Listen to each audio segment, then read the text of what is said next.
the projects that I have really enjoyed the most working on have been the most collaborative. And often that means like the whole band and the production team goes to like some house that somebody's family owns or like an Airbnb somewhere in upstate. And we like find all the weird, like we put a mic over the toilet bowl to get the reflection off the water, like that. Right. I think like that's kind of the world that I come from. And Okay. it's a little like scrappier, definitely. But the imperfection of that sound, I think, can give records so much character a lot of the time. Welcome to episode 127 of the Bass Shed podcast. My name is Ryan Roberts.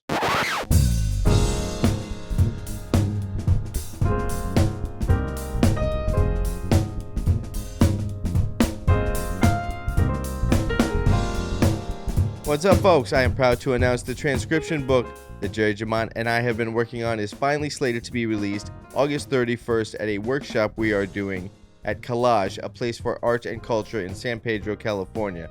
The book is available also at thebassshedacademy.org.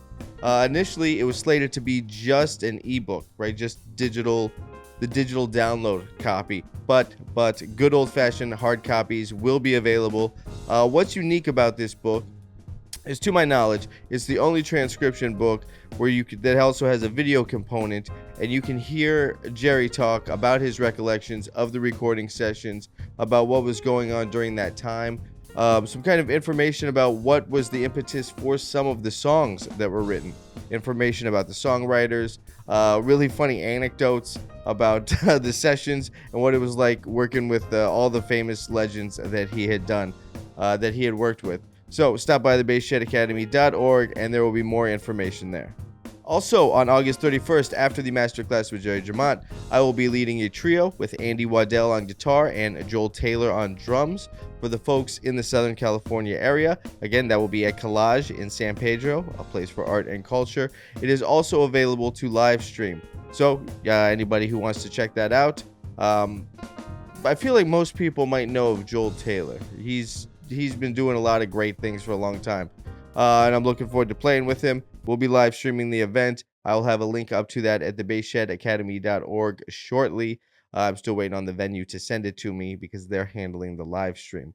But that is happening. We'll be leading the trio down there, and this kind of kicks off a residency that I'm going to be doing.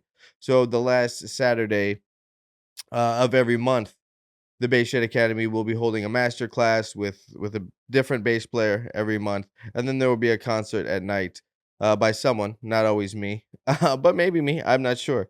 It depends on who's available, actually, is the big deal. But again, stop by the Bass Shed Academy website, bassshedacademy.org, and check that out.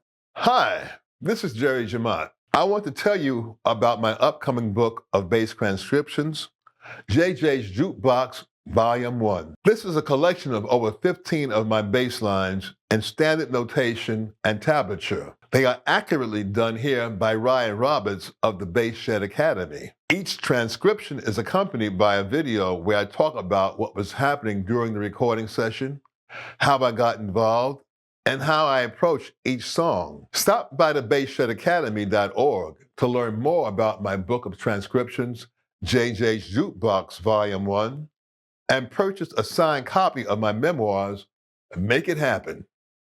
LemurMusic.com. Everything you need for the double bass and electric bass can be found at LemurMusic.com. Stop by their website, enter the promo code TheBassShed for 10% off. Shop from their inventory of bows, basses, rosin, accessories for the double bass, pickups, preamps, whatever you need. LemurMusic.com. Use the promo code TheBassShed, all one word, for 10% off. On the episode is New York bassist Andrew Ryan. Andrew Ryan is also a member of the group Nine Horses. The band Nine Horses has a new album out titled STRUM. This album showcases a unique blend of classical, jazz, and contemporary music. Joining Andrew Ryan in the group is Joe Brent and Sarah Caswell. The music by Nine Horses is deeply imaginative and emotive. The album STRUM is made up of 8 tracks, and each tune really takes the listener on a journey with a lot of hairpin turns. It's a fantastic record and very engaging. The interplay between all the musicians in the group and the layering on the album is really, really delicate.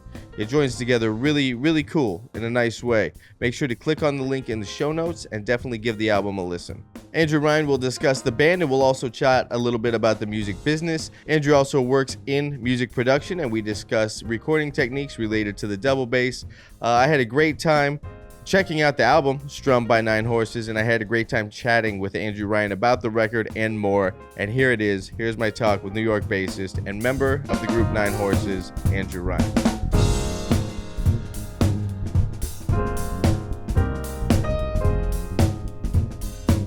All right, how you doing, man? I'm doing well, Ryan. How are you?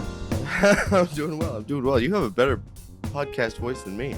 Do I? Oh, Yeah. I was maybe putting it on a little bit, but No, keep it on. Keep it on. I love the vibe. I love the vibe here, though. This is, you got the setup, man. This is professional. It's a rig, yeah. Yeah. It's Yeah.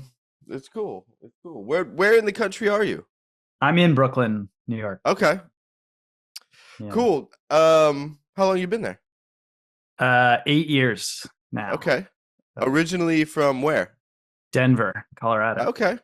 Yeah. See that makes the string, like the, how do I want to put it? Well, I'll come back to that. So what took you to New York? Just curiosity mostly. I went to school in Central New York at Ithaca Okay. College, and I kind of, after making that move across the country, it sort of was like, where do you go after that? And there's sort of a pipeline from Central New York to the city, and Sure. yeah, that ended up kind of just being the impetus, and obviously wanting to kind of be around the music scene here, which was a huge part of it. Yeah. Yeah, I mean, how is the scene there? From what I hear, I'm in LA.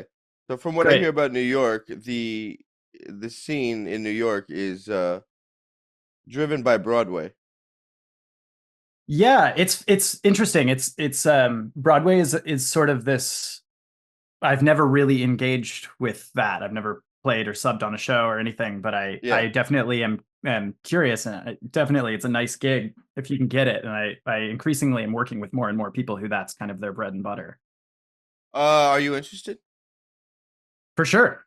Yeah, you do. Definitely. I mean, like I think I have some classical training, and like I play with the bow and can read Sure. relatively well, and so I feel like it kind of aligns with my skill set. I will say, like, just kind of, I guess, aesthetically, I'm not like one of the people that's kind of really drawn to musical theater. Like I know a lot of those folks who play on Broadway, that is like, they love that music. That's really what they want to do.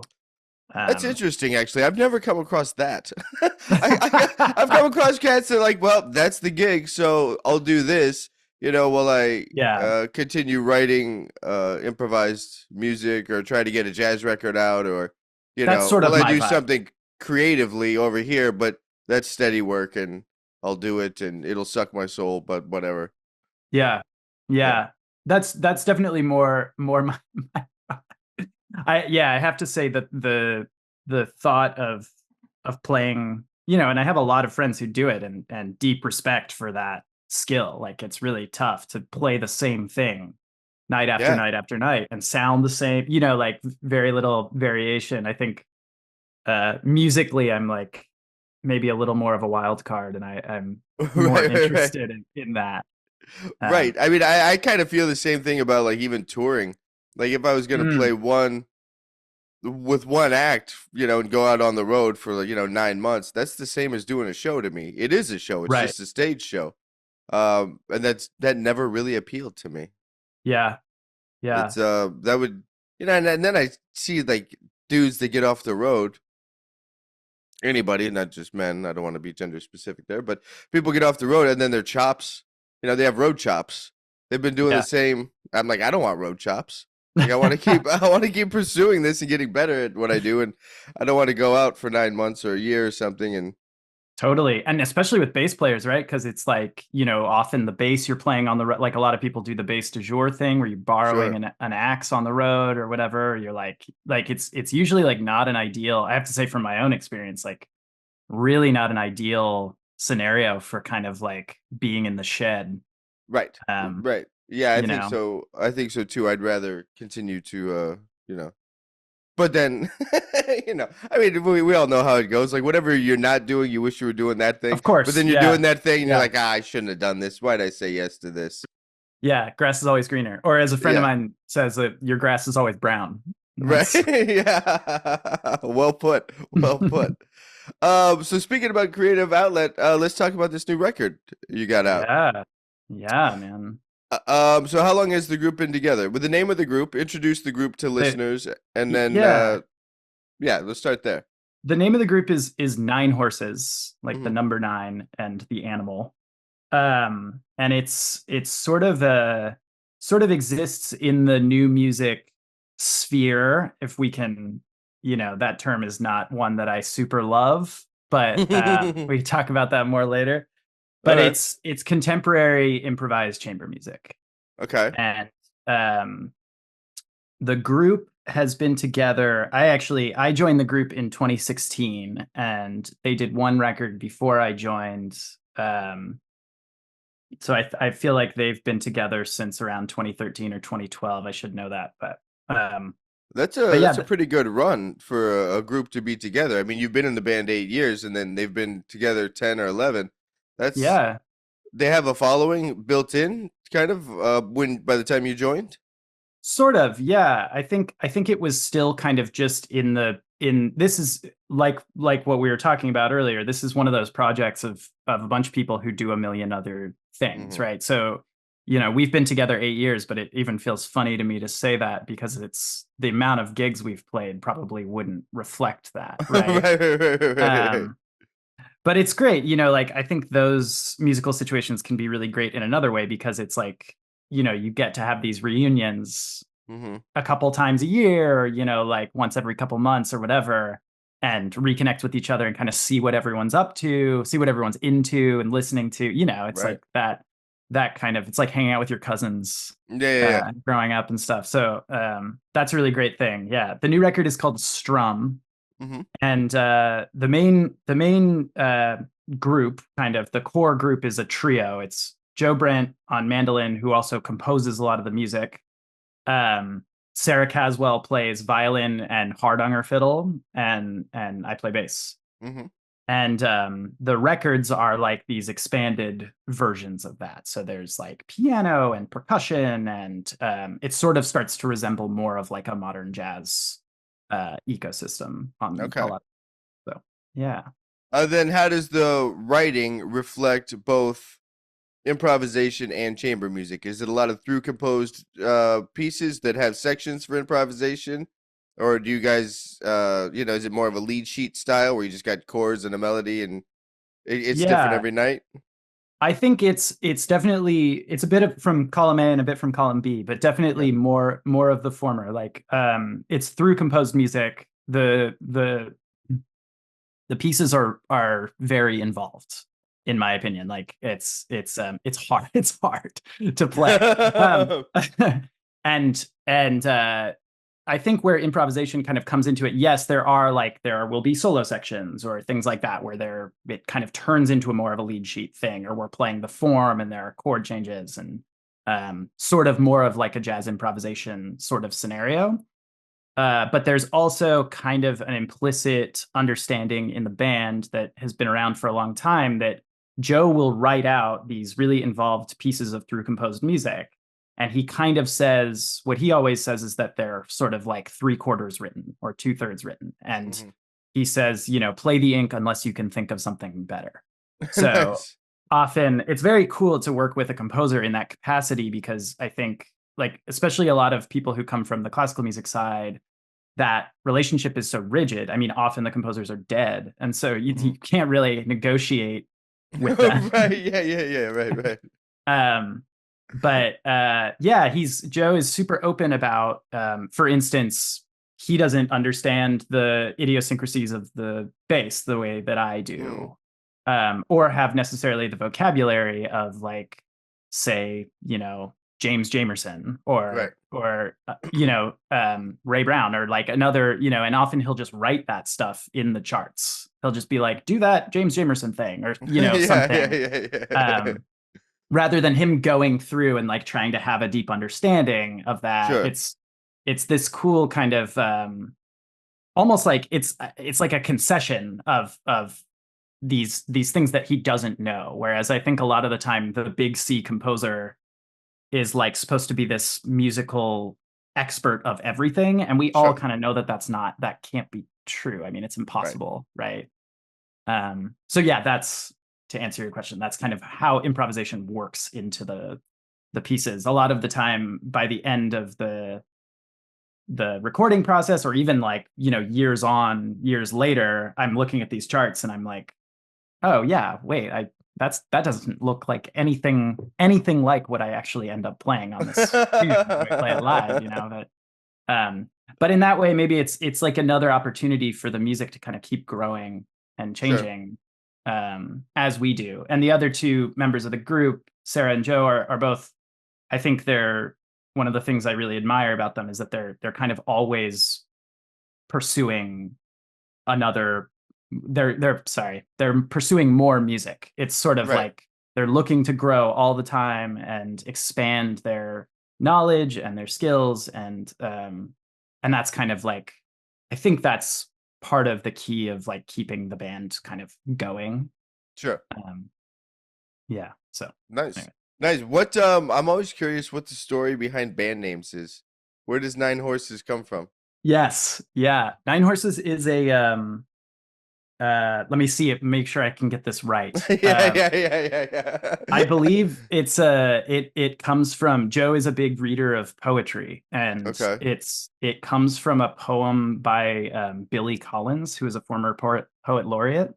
Okay. Um, and it's sort of the thematic tendril of it is that it's about a gift that his wife gave him there is this old famous photo of like a horse galloping and it's 9 different frames. Oh yeah, And it okay. basically, yeah, I'm sure a lot of I've people seen are something familiar with similar it. to that. I don't Yeah. And anyway, the idea being that, kind of small and simple things um like this rather limited chamber group, this chamber Mhm. trio can expand into feelings that are bigger than what they may seem. I Sure. believe that he'll give you he would give you a better uh, description than I can, but I Right. think that's it. How'd you get involved with the band? Um, yeah, it's a very funny, interesting story.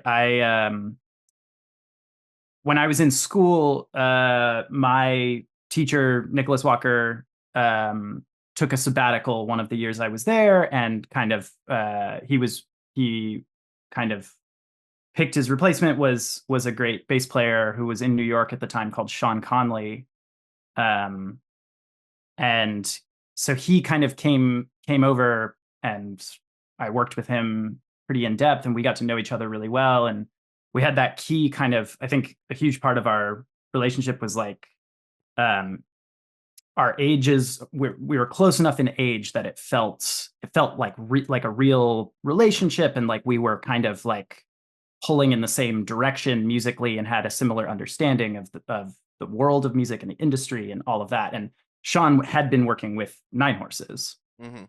And anyway, when it kind of came time, he was like doing other things and had some other gigs that were taking up too much of his time. So he sort of called me a few years later after I had finished school and was like, "Hey, you should, you know, come hang out with Sarah and Joe and play some of this music, and like, would you be interested in doing that?" And I ended up coming to New York, and we just had a rehearsal, and then we played. The first gig I played with the band was it was a competition actually, which was very strange. But yeah, it was for this organization that I am not sure.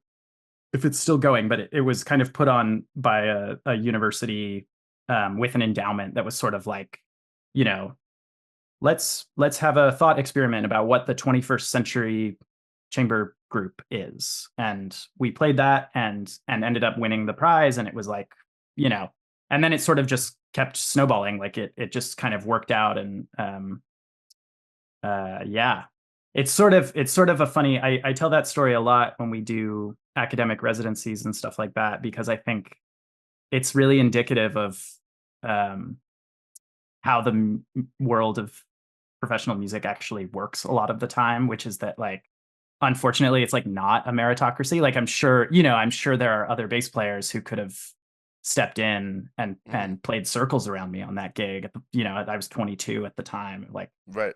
um but just kind of being in the right place, the right time, and knowing the right people can make so much of the difference. And, in a way, I think that's a good thing. And in another way, I think that's like, can sometimes be a shame and can sometimes rattle people. But anyway, that's how it happened. So What had you spent any time thinking about the what the competition was investigating through their, pursuit of what is the chamber group like in the 21st century? Had you spent any time thinking about that in your artistic sure. progression? Yeah, I think I'm like naturally sort of a very pragmatic person, and Mhm. both my parents are both from the Midwest, and that's just sort of really deeply embedded in me. So something like pursuing a career in music, Yeah. like for most of us, I think it wasn't super. They've always been super supportive and everything. My family's been great, but I think I went in knowing that it wasn't going to be all sunshine and rainbows all the time, right? Hmm. And or that it wouldn't be easy, right? And Sure. it wouldn't be straightforward. So I think, yeah, prior to that, and especially after that, I Yeah. think I have spent quite a bit of time thinking about that. And I think even when I was in school, and kind of when I was in school, I was sort of doing the crossover thing and studying classical music and jazz, but really was having this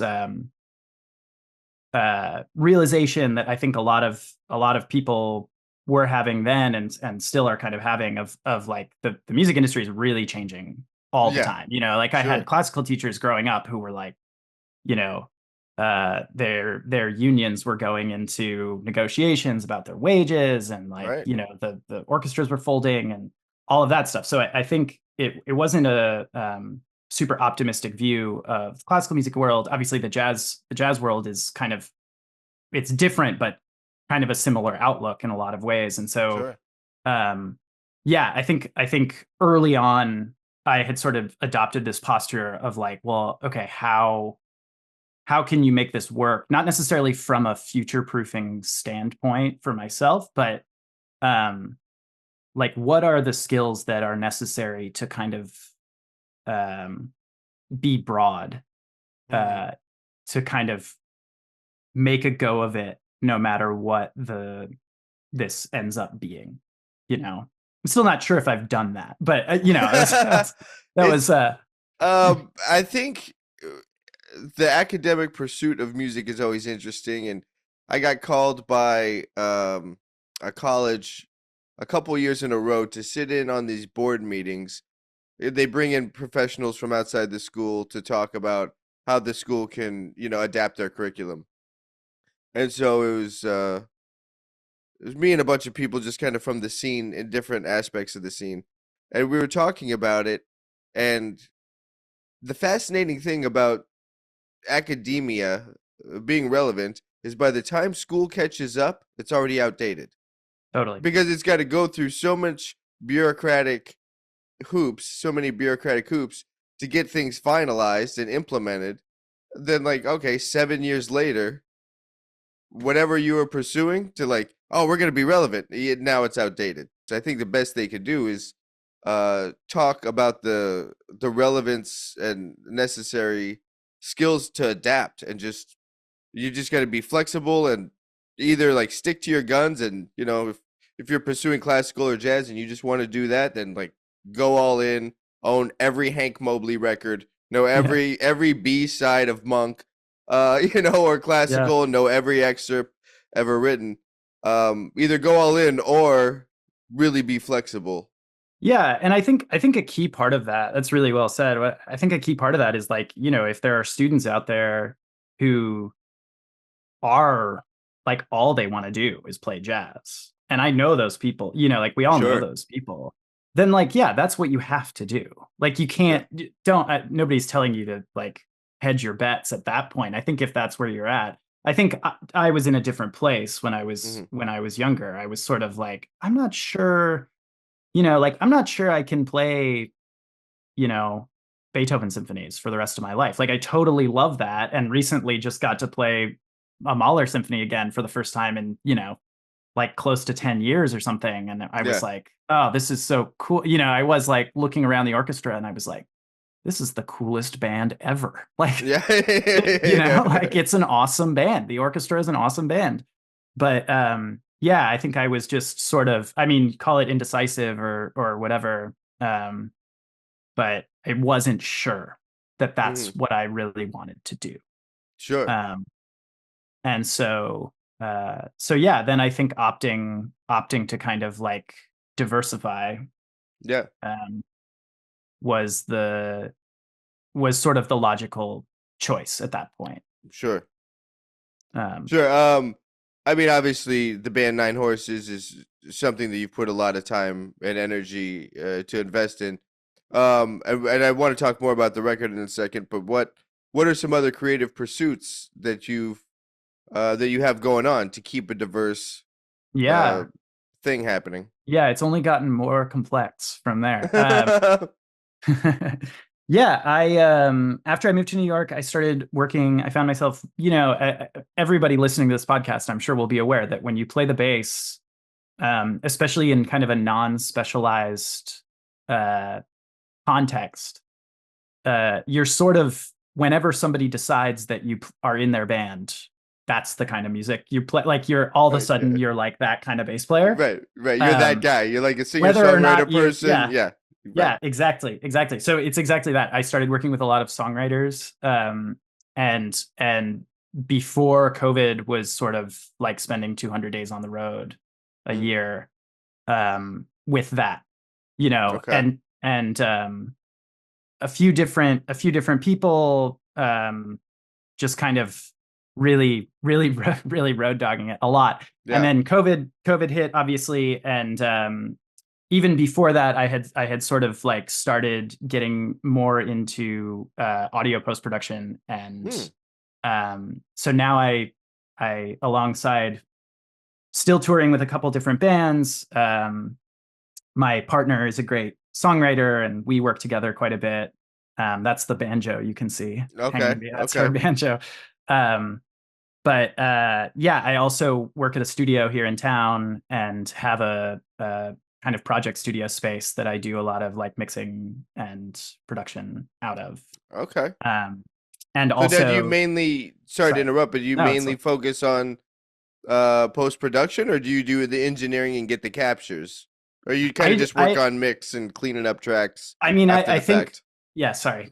Um, I think everything. I'm sort of I've gone all in just on being the everything engineer, Hmm. because I think there are a lot of people, as per our conversation earlier, as rough as the music industry is from the perspective of like a side person or somebody working in the quote unquote art music world, like songwriters especially, it's really, really lonesome. Like Sure. it's can be really, really tough. And so if you're just working on, you have your 5 songs that you like and you just need a demo to get out and shop to labels or like send to venues so you can get your first couple gigs, like really you just need somebody who can kind of be the whole, like do everything for you, get it done quickly and move on. And so I'm kind of in between all of these spaces. I work at a studio in town where we work mostly on jazz records, and Okay. that's a lot of capture. Um, That but seems that like a popular thing in New York, like I know a lot of friends in New York, and everybody's doing a record over there, and Yeah. that's. I think jazz musicians in general are always putting out records. Yeah. Probably Yeah. more Well, they so make than a the lot of singers. records. Yeah, Yeah. they do, and not a lot of money, but a lot of records. And Uh, the post-production on that kind of stuff is usually pretty limited as well, right? mhm, Because you don't have as much editing usually. right.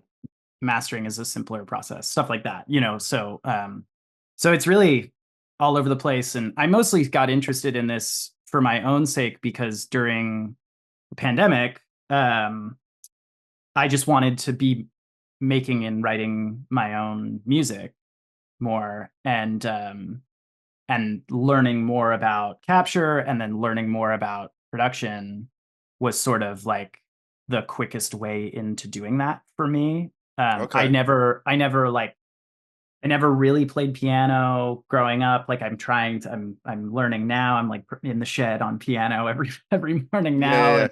And um just from a compositional standpoint, you know what I mean? Sure. So really everything that I do, everything that I write myself comes from the bass Okay. initially. And yeah, we all know And how. Sorry. what kind of genre and style is that? Is that in a chamber music, improvised music marriage like what you do with Nine Horses, or is that something completely different? I think it's something completely different, but it is largely informed. It's largely informed by a lot of that experience. Like I during the pandemic, I made a record of songs that I wrote where I'm singing and kind of had people multi-track on top of it, but the bass is kind of like the central element of it. I also have like written for film where I'm dubbing basses and using effects and kind of like layering things in more of a chamber music-y kind of setting, but it's not obviously. I think one of the qualifiers of chamber music is that it's like people in a chamber in a room playing Right. music together, right? So it's not exactly that, but Actually, I don't know the history of that term. Is that I where don't it either. comes from? Yeah. I just assume that that's what that means, but That would make sense. I've never thought about it. And when someone says chamber music, you always think like, I don't really know what it is, but I know what it is. Like, okay, like I get it, but I don't really know what it is. yeah. It usually means like an atypical instrumentation or something like that, and smaller group. But I Yeah. don't really know what the parameters of the phrase are. That's a good point. I'm not sure either. I assume that that's what it Yeah. is. It's like, but yeah, anyways, it's kind of uh yeah, it's almost hard to. Sorry, it's confusing to talk about. That's It's all right. That's all right. there's so much there. But yeah, so I think really it all comes from this place of I'm greedy and I want to have my hands in as much music as possible, and Sure. just playing the bass, as beautiful and incredible as the instrument is, and I do think of myself first as a bass player always and always Right, right. will. um like it's working in engineering and production is a great way to kind of like have more music going on. Also, I get to work with other bass players, which is just that's what we all want to do, right? It's hang out with Sure. other bass. So Sometimes. you know, I mean, I can't really say that. I have a whole thing going on where I talk to bass players, but yeah, all right. Let's talk about the record. So, what number record is this? Uh, for Nine Horses. this is the fourth record. I mean, it's the third LP. It's the third full Mhm. length. We did an EP in 2021. It was shorter, but I think of that. Even that is still. It's so involved. Like I said, this music. It's involved to listen to. It's especially involved to perform and play. And so when I think of it, I think of it as the fourth record. Yeah. Okay. And then, what kind of performance outlets are there? Like, do you guys play little clubs? You putting together like a run of dates up the coast? Yeah, so it's a lot of the time we work in we'll play jazz clubs, we'll play performing arts centers, little clubs, whatever, kind of usually more soft cedar Hmm. kind of scenarios. Um a lot of what we do is academic residencies, like you were talking about earlier, where schools kind of basically contract the band to come talk about what it's like to work in the modern music industry. Sure. And we kind of do our best to to inform students about kind of what the life is like and what to expect, like you were talking about earlier.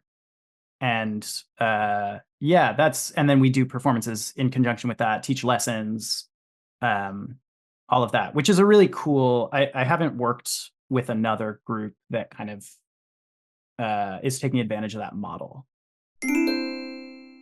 We'll be back right after this.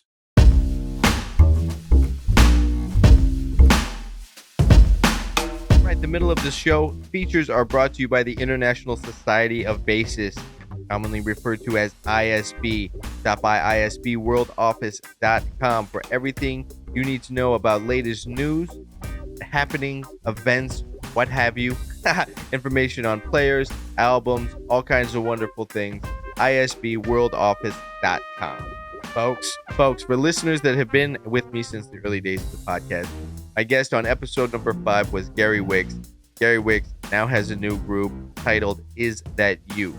The band Is That You has a new EP out. EP is a collection of 4 cinematic instrumentals with nods to 70s funk, and it also incorporates modern electronic elements. It has this overarching feel of just like throwback crime story music. You'll know what I mean when you listen to it. You absolutely should. EP Split 5 Ways is really killing. I hope you all take a few minutes to check it out. It is on all the major streaming platforms. I will have a link to it in the show notes. Again, the group is titled Is That You? And their debut EP is titled Split 5 Ways. Check it out. Just from a business standpoint, before art or education, if we're not before, but just from a business standpoint, it's guaranteed money, that you can get for doing the gig, because the schools have to spend the budget. Otherwise, they can't get that much budget for the following year. Yeah. So it's kind of guaranteed bread, which is cool. And it's a way to build a fan base, Yeah. which is also cool. But I do think that it's relevant for students to hear and see people doing it, and hopefully engage with some questions about how the band or the individual artist, musician has navigated their career, because I wouldn't know, always what to say to, students. I teach at a college, and I don't really talk to the students about that there, because I don't know, I show up and I do the thing at the class, but I don't really talk to students about what the real world is like, because we're all kind of trying to figure it out in real time. That's why I'm at the college. Right. I never intended to have that be a part of my day or week, but here I am, because they pay me to do it, so I show up and do it. Yeah. But I don't have any answers for it, Yeah. I mean, I often feel the same way, and that's an especially galling thing when you're employed to be there to talk about that, and it can be really interesting, but it's also very, very cool to work with, I think, that age of student and over a period of time. Like when I started doing that, I was not much older than a lot of the students, right? Mm-hmm. And so sort of had this relationship where I was like, I could really see where they were at, and we had shared references, like all of this stuff. And now I feel very much I'm really looking at them and I'm like, oh, you're really like a different kind of animal than, like somebody who was 15 years older than me when I was in school would look at me and be like, oh, right. And I think also it's been interesting in the respect of like observing musical trends. Mm-hmm. Like we see a lot more kids coming through schools now who their side projects are, they're DJs, or they're writing EDM, or they're kind of like, they're almost like exclusively performing on laptops. Right. stuff like that, right? And obviously then it becomes this thing of like, well, then why are you learning to play the G major scale on the violin, or like, Right. and that's kind of what they want to talk about a lot of the time is like, what's the purpose of me? What's the purpose of this counterpoint class for me if what Sure. I want to do is this other thing eventually, or something like that? And, Do you and the bandmates from Nine Horses talk about this and how this can impact the band? So instead of just giving, this information to the students, do you guys speak about it internally and talk about how um, you can not use the same concepts, but explore it together? Like, okay, where do we want to go? What's our vision for the next couple of years with the project? How can we get there? And how is what we're doing now equaling that? Totally. Yeah, absolutely. And again, that kind of comes back to what I was saying earlier about how it is nice to kind of catch up after a few months, or after, everybody in the group, in that core, the core trio of the group is sort of coming from a really, really different place and has a really different experience in the working period. So Joe is a composer, that's a huge part of what he does and where he spends his time. He also was recently playing on Broadway, had a seat on the revival of Oklahoma that closed just a couple of years ago now. And Sarah is a really brilliant. She's just so good in all ways, but she is really jazz community here in New York and is like the jazz violin call for a lot of people. That's a unique niche. Now I love totally. I love when violin is played well in an improvised context, and I have a couple records, with that have violin on it, and I think it's killing when it's done well. Yeah. And she really is. She really brings it. I gotta say, yeah, nice. She's an exceptional musician. But she has this like experience, that's very different. And then I'm out working with songwriters a lot. I spend most of my time kind of, for them, they would call it pop music. Right. But I would, I don't think I would define it as pop music, but those three perspectives are all coming in and sometimes clashing and I feel like often, especially when we're working at schools, a lot of the time, what we'll do in a class is we'll kind of argue about things, like in front of a class. But I think right. In a way, like that can be informative, right? I think that there is a lesson there, for the students. Yeah, and in a loving way, of course. But right, and not dropping F-bombs and like storming out. Yeah. Damn it, Sarah! Damn it, you're doing that again! I quit. That'd be funny. But then we'll get in the van, and kind of talk about like where we're interested in going, what we're kind of like. Well, one of the huge talking points lately of the group has been with these expanded. The last two records we've made have been heavily expanded. I think there were like on this latest on STRUM, the latest record, there were like 30 or so different collaborators that are playing, all different types of instruments and like Joe is writing the music for that expanded group. And then we have to find a way to like perform them kind of more as like tunes, right? When the three of us get together to like give a performance, right? And on the subject of the state of the music industry, it's not always financially viable for us to like bring 5 other people on the road. Yeah, right. Exactly. I mean, even major artists don't tour with the full band. They'll have an East Coast band, a West Coast band, exactly. A Central America band, because it's too much to fly guys, the band over from the other coast. Right. Yeah. And often too much to ask of that, too much time to ask of people to do that for, like, I mean, we would all do it if the money were right, though. Right. Of course. If like the money was cool, like, sure. It's a gig. Right. Exactly. Yeah. Yeah, so that's been one of the big kind of like talking points lately is like how do you scale, do you just scale everything down? Do you try to Hmm. expand the touring outfit? Um, do you bring in electronic elements to like fill in, like an Right. SPD or like sample, live sampling, stuff like that to kind of like fill out the textures and slash like, or even philosophically, um, is it our responsibility to give a rendering of the record at a live performance Well, at all?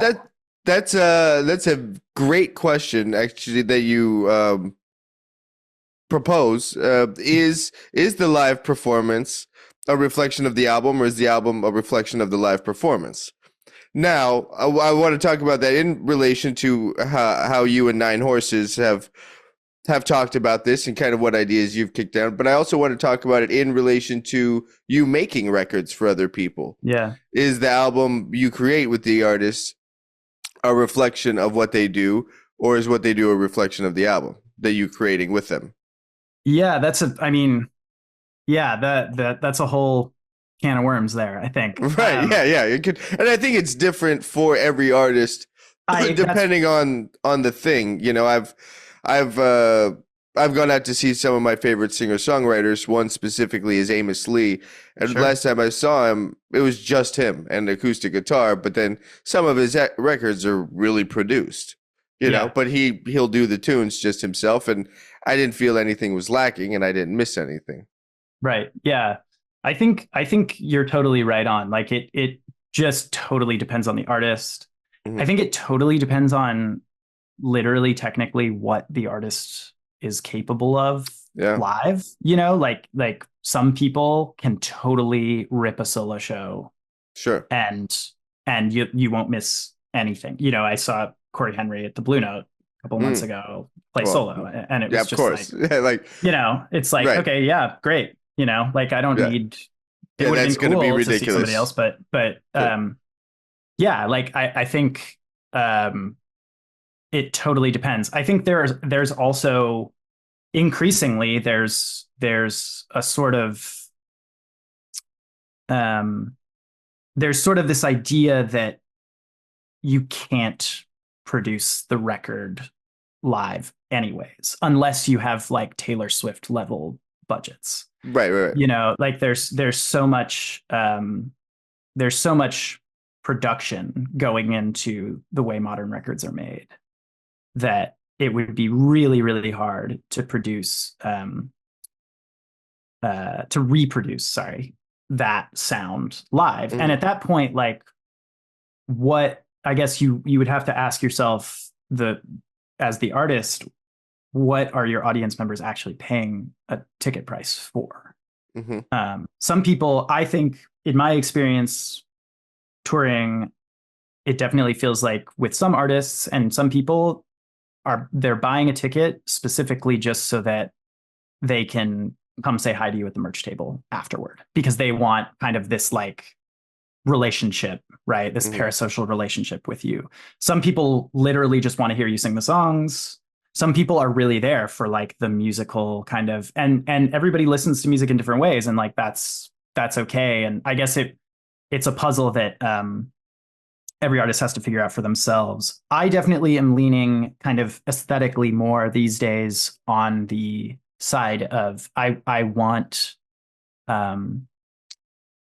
I want the music that I'm producing and recording and writing to feel really human. Mhm. I think maybe because of the, you know, growing morbid fear of AI and whatever. Like I don't know what that's about. I don't Sure. know Yeah, and anything how about that's going to that. impact what I know I don't really like. Yeah. And I'm scared to learn more about it because Yeah, but I think it's driven always by the records that I like to listen to, which are the ones where, you hear a vocal or you hear a violin or a guitar and you feel like they're either like they're in the room with you or it has an intimacy that is kind of directed to the listener. mhm. Um, and I think that's achievable with electronic production and synth and everything else, but it's not. Um, I think it might be a little harder, or it's not as kind of apparent to me all the time, you know. When producing a record or taking that to the stage?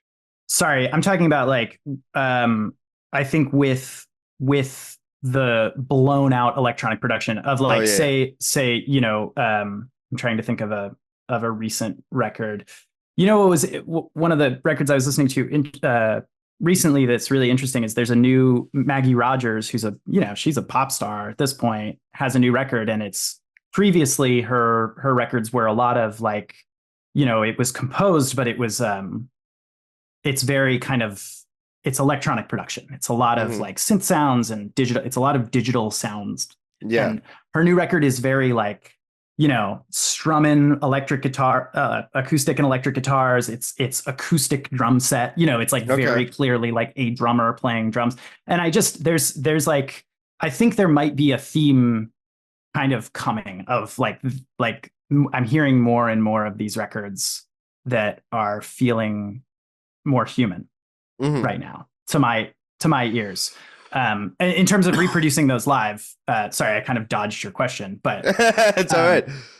But yeah, obviously then it becomes easier to reproduce those live because you just need the human elements. You don't have to like, find a way to make all the other special stuff happen on stage. But again, like I think it all depends on the artist and kind of what they're about. I will say personally, from my listening experience, like the karaoke thing is the thing that I buy the least. When you show up to a show and it's like somebody singing to a track, sure, it's like, yeah, that's the thing that I kind of am like, okay, I'd rather just hear you like play guitar and play the songs and yeah. Anyway, I don't know. So how is the band kind of? Well, first, has the band kind of decided on how they're going to approach, collectively approach this idea of reining in the big sound into a small thing?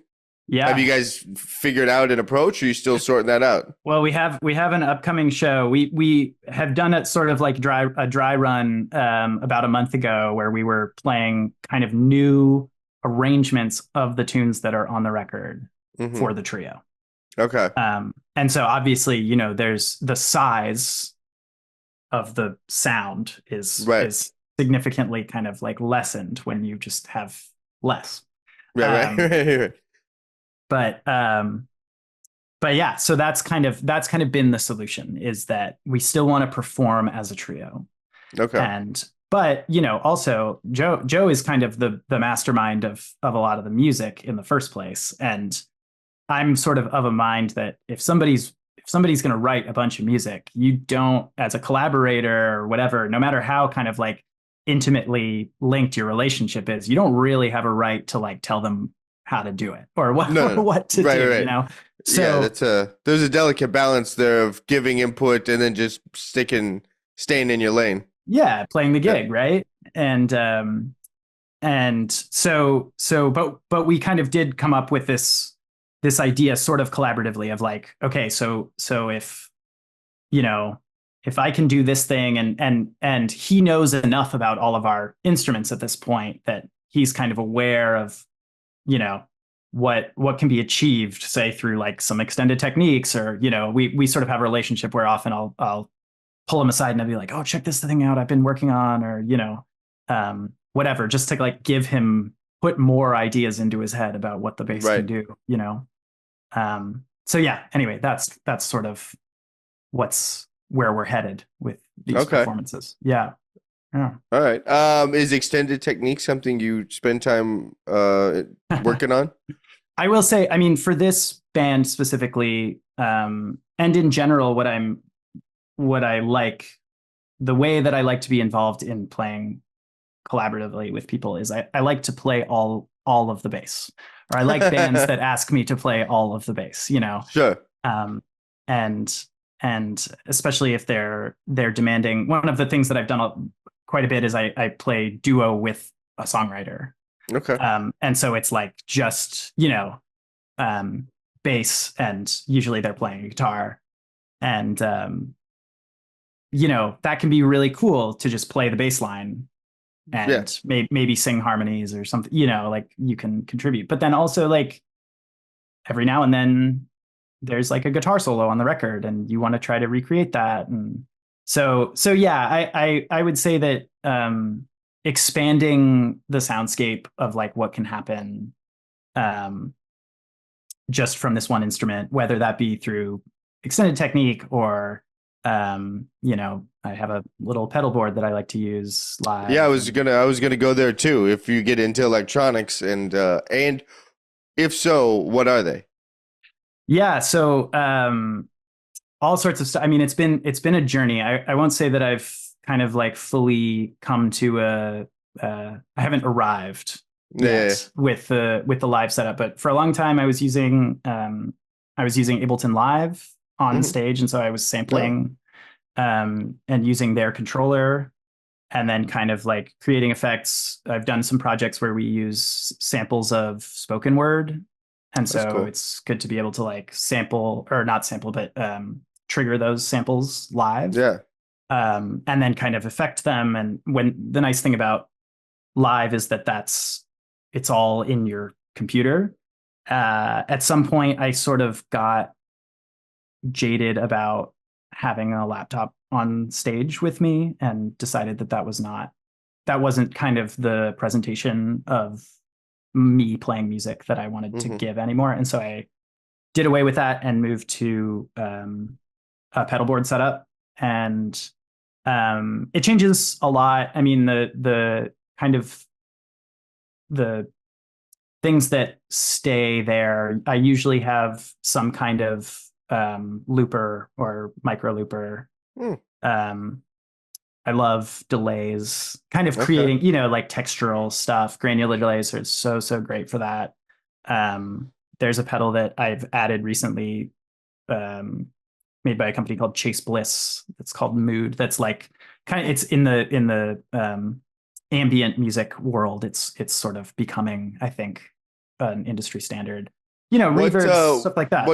What kind of effect is it? Is it a delay reverb thing, or is it kind of like a ring modulator, or does it do all the kooky stuff? It does a lot. It does a lot of kooky stuff. It's the way that I understand it, which might be totally wrong, but that's all right. That's all right. Is that it's effectively a micro looper coupled with digital delay, and then you kind of like you can affect how much they're interfering with each other. So what's a micro looper? Just really small bits that it will do? Yeah. Okay. Yeah. I've never really messed with the looper. It's effectively the same thing as a delay. It just, you know, is repeating little bits. And then there's a way to freeze. There's like, you know, it's a really diverse, it's kind of like this new-ish, I guess. Maybe it's not new anymore, trend in pedals of people are making these things that are basically instruments in and of themselves, rather than, I think kind of the older model was like, you want this one pedal that has two knobs on it, you know exactly what it's going to do. Yeah. It's like, this is your wet dry, this is your time, you know, like whatever. Yeah, that's those are the things I'm interested in. Like, you know, something with an on-off switch. That's enough. Yeah. Like, let's just turn it on and turn it off. And it does to something. Affect this thing. Yeah. Like, you know, just affect the input instead of, I think that's why I haven't gotten into it, is exactly what you said. It's an instrument itself. I don't want to do that. Like, I don't want to learn another one. Yeah, totally. Like I'm still working on this one. Like I don't want to, you know, start another one. I might as well just start playing oboe. Yeah, right. I mean, you could. That'd be the same amount of onboarding. You know, like exactly.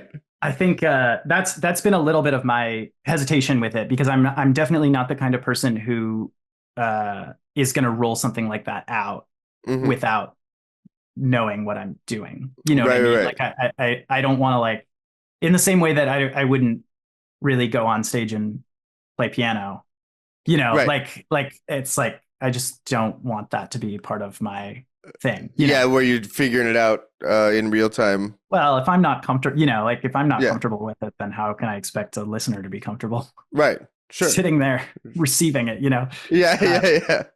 But anyway, that stuff is super fun, and I'm finding more ways of implementing it and working it Okay. into to the things that I'm doing. And Are yeah. there some other standard effects that are on the pedal board also? A chorus pedal or Yeah, whatever, what I'll have throw a you? chorus pedal Envelope on filter. now and then, or definitely reverbs. Like time delayed effects are definitely a thing that I lean into, because I think, like, for instance, creating a drone with the bow and then moving to play pits, it's like you can create this like textural landscape Hmm. quite easily. Like the bass already can do these things, but it can't do them simultaneously, Right. unless you get like really good at some kind of really Yeah, wild unless you're Edgar Meyer, then two-handed it can technique do or everything something. you want it to do. Right. Right, exactly. But yeah, so that's kind of the gist of it for the most part. Every now and then, I have a great friend here who's a great electric guitar player, and he'll be like, "Oh, you got to check this out," like whatever, and Yeah. he'll kind of just like throw it on there, and it's cool to have those people around, because he's sort of like he's like feeding me the gateway drugs all the time, to like get Yeah. into that world. It's so, um, but yeah, that's kind of generally the setup. I think you may have a unique perspective, and also one that a lot of people would share with you, both unique and common at the same time, which is working in a studio atmosphere. And it was just specifically you in post production. How much are you trying to get a studio sound live or a live sound in the studio? What's your interplay between those two Mhm. approaches to bass tone? So personally, I mean, I think again, it always depends. And as an engineer and um, mixing and mastering engineer as well, like I think there are like horses for courses, right? Like some records you hear even the raws and you're like, okay, this is what they're going for. Right, right.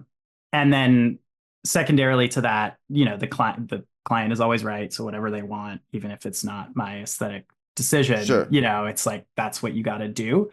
I personally, I'm really, I kind of, I come from like I grew up listening to indie rock records and like the indie folk thing or anti folk, whatever, um, like I like the weirdness of Okay. sounds. Yeah. And so yeah, personally, I really do.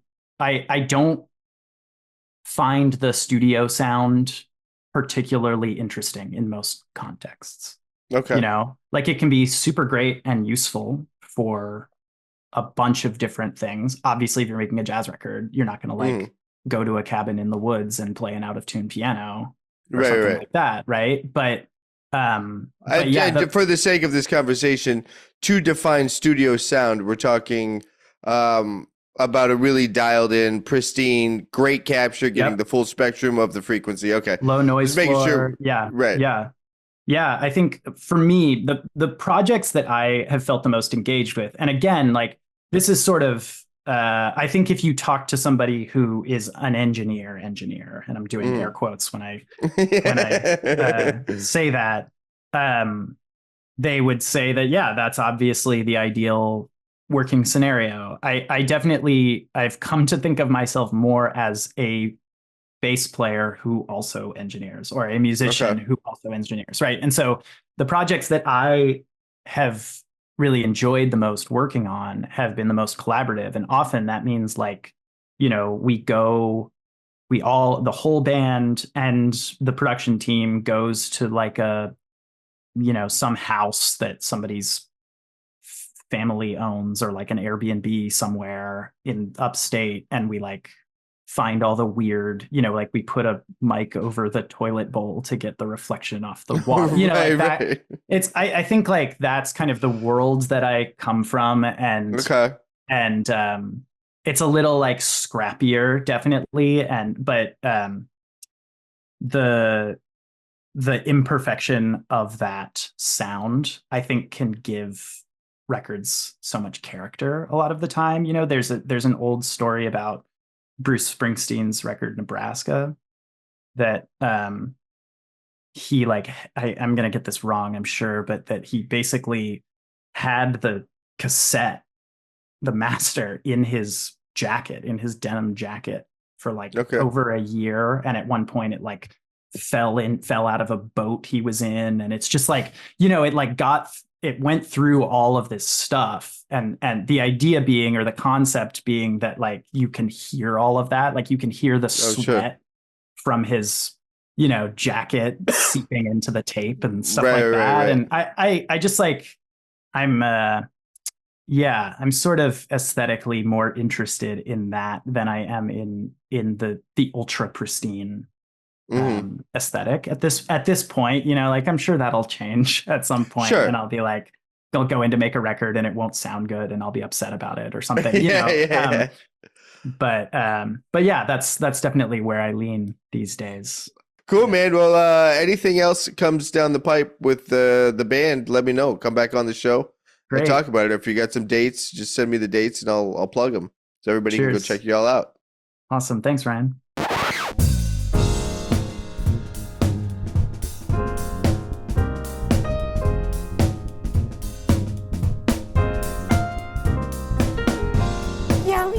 This is Craig Gash. Subscribe to the podcast. Follow us on the Instagram, the YouTube. Leave us a comment. All right. That was my talk with Andrew Ryan. Again, the band is 9 Horses, and their latest album is titled STRUM.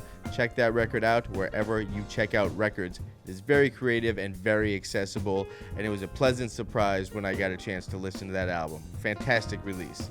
That's about all I got for this one, folks. That's about all I got. I'll catch you on the next one in a minute.